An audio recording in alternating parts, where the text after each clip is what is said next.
Guilt ഇല്ലാതെ rest എടുക്കുക എന്നുള്ളത് നമ്മുടെ ഉത്തരവാദിത്തമാണ്. ഡെഫിനറ്റ്ലി നമ്മൾ ഓരോരുത്തരും റെസ്റ്റ് എടുക്കേണ്ടത് നമ്മളുടെ ആവശ്യമാണ് അല്ലേ, മറ്റുള്ളവരുടെ ആവശ്യമല്ലല്ലോ. നമ്മുടെ ശരീരത്തിനും മനസ്സിനും ഒക്കെ ക്ഷീണം തോന്നുമ്പോഴാണ് നമ്മൾ റെസ്റ്റ് എടുക്കാറുള്ളത്. സാധാരണയായിട്ട് നമുക്ക് എപ്പോഴും സ്ട്രോങ് ആയിട്ടിരിക്കുക, പ്രൊഡക്റ്റീവായിട്ടിരിക്കുക, ഈ ഒരു ചിന്ത നമ്മുടെ മനസ്സിൽ എപ്പോഴും ഉണ്ടെങ്കിൽ അതുകൊണ്ട് തന്നെ നമ്മൾ എന്ത് ചെയ്യും, റെസ്റ്റിനെ നമ്മൾ ഒഴിവാക്കും. അങ്ങനെ ഒഴിവാക്കുമ്പോൾ അതിൻ്റെ സമ്മർദ്ദം നമ്മൾ അനുഭവിക്കുകയും ചെയ്യും.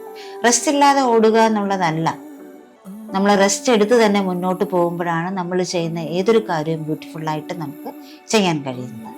പിന്നെ നമുക്ക് എല്ലാവർക്കും ഉണ്ടാകുന്ന, നമ്മളെല്ലാവരും നേരിടുന്ന ഒരു ചലഞ്ച് എന്ന് പറഞ്ഞാൽ കുറച്ച് നേരം റെസ്റ്റ് എടുത്തു കഴിഞ്ഞാൽ നമ്മുടെ ഉള്ളിൽ നിന്ന് ഗിൽറ്റ് ഉണ്ടാവും. അയ്യോ, ഞാൻ ഇത്രയും സമയം വെറുതെ കളഞ്ഞു. നമ്മുടെയൊക്കെ എവിടെയൊക്കെയോ ആരൊക്കെയോ നമ്മളെ പഠിപ്പിച്ചിട്ടുണ്ട് റെസ്റ്റ് എടുക്കുക എന്നുള്ളത് ലേസിനെസ് ആണെന്ന്. നെവർ.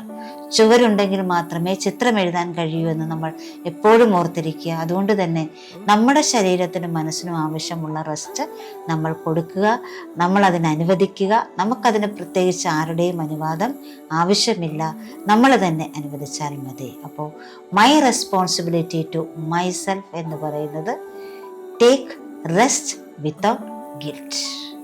Thank you.